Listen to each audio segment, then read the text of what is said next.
welcome to my kitchen.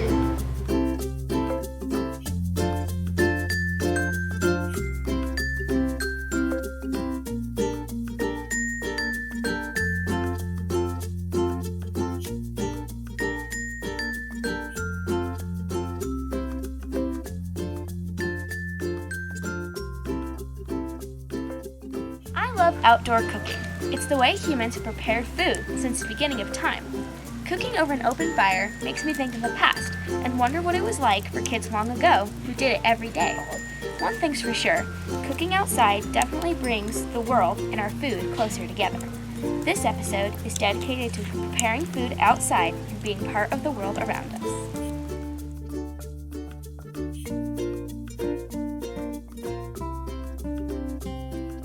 This summer, I got to go on a camping trip in the mountains with my Girl Scout troop for a competition called Reach for the Peak. Part of the competition was to cook a meal from scratch using outdoor cooking techniques. This was our first time trying out our camping skills. It was a challenge. I'm Mrs. Bauer, and I'm not supposed to be doing anything because this is a girl-led event. But I'm really looking forward to that dinner. Bye! It took 2 hours to get to our campsite at Sky High Ranch. Nothing compared to the time it took for the wagon trains on the Overland Trail to head west. In the mid-1880s, travelers called pioneers journeyed west in groups called wagon trains. Men, women, and children traveled on the Overland Trail by the thousands to start a new life. It took months to travel over the vast prairie, at a speed of only 10 to 20 miles a day. They had limited supplies and had to face many dangers, including harsh weather and sickness. It was a tough life, but when they reached the Promised Land, it was a start and expansion that changed the United States. The pioneers packed food for the long journey and also hunted along the trail. They took things that wouldn't spoil, like flour, beans, and potatoes. They hunted game when they could, but animals were scarce, and the pioneers could travel for days without seeing any. They often ate the same meals every day that were cooked in a skillet over an open fire and ate breads, cakes, and biscuits baked in a Dutch oven. To get ready for our camping trip, I went to the store with my friend Jada to stock up on food and supplies for our meals. Grocery stores today provide everything, from canned goods to meat to fresh produce. Stores from when pioneers were around were called general stores and only provided the essentials. The people on the wagon trains had to stock up when they went shopping for the long trip ahead. Just like us at the store, getting stocked up for our trip.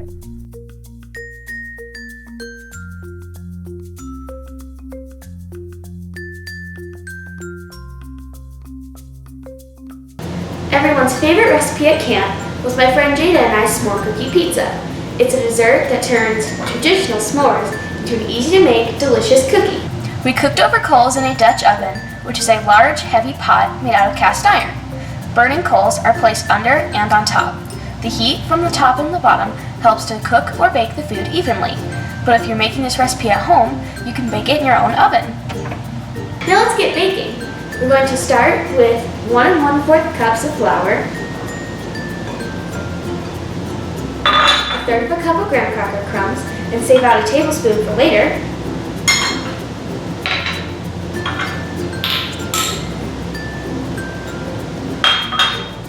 1/4 of a teaspoon of salt, 1/2 a teaspoon of baking powder, and 3/4 of a teaspoon of baking soda. 1/3 of a cup of brown sugar, 1/4 of a cup of honey,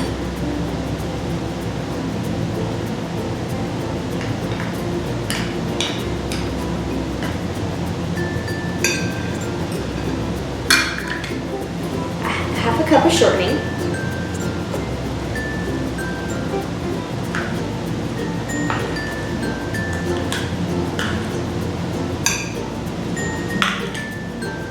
3 tablespoons of milk, and a teaspoon of vanilla extract.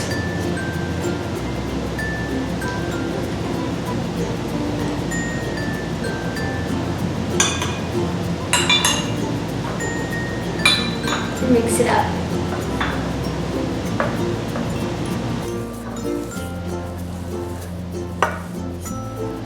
We have reserved half a cup of our dough, and we are now going to press in the rest of it into our Dutch oven that has been well sprayed.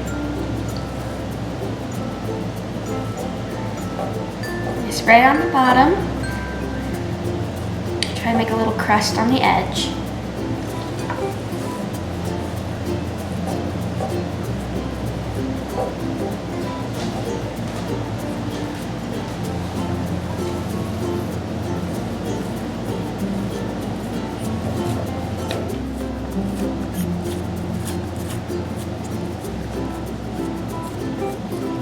Now that we have pressed in our dough, we are going to start laying in our chocolate bar. Here we have 2 full-size chocolate bars. I'm going to lay it out in a pattern that will fill up our dough. In case I haven't mentioned enough, don't forget to wash your hands. Then we're going to spray on 8 ounces of marshmallow fluff.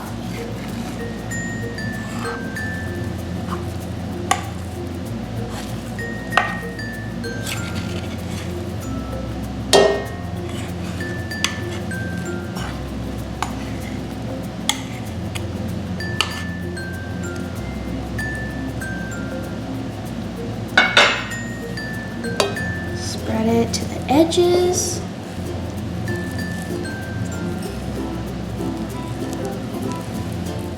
Now we're going to crumble our half a cup of dough on top. Now this is all a little messy, but it'll turn out great.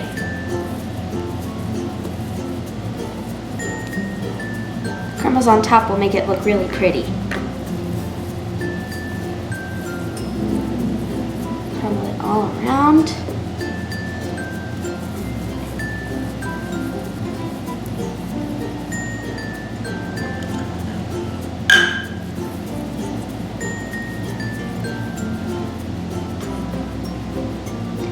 Then we're going to sprinkle on our tablespoon of graham cracker crumbs.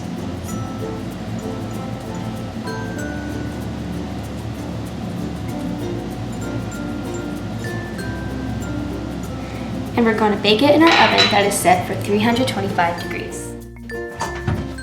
And bake it for 25 minutes.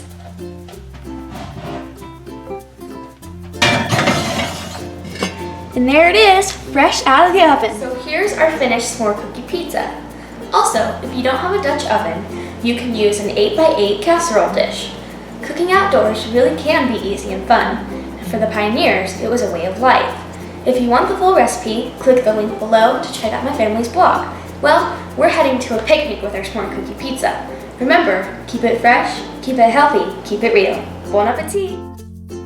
It may not be the healthiest, but this s'more cookie pizza is a great treat. And compared to a cookie made with sugar instead of honey, it really makes a difference. By substituting honey for white sugar, the calories and total carbohydrates are reduced. If recipes are made with healthier, fresher ingredients and are eaten in the right proportions, you can still enjoy the foods you love.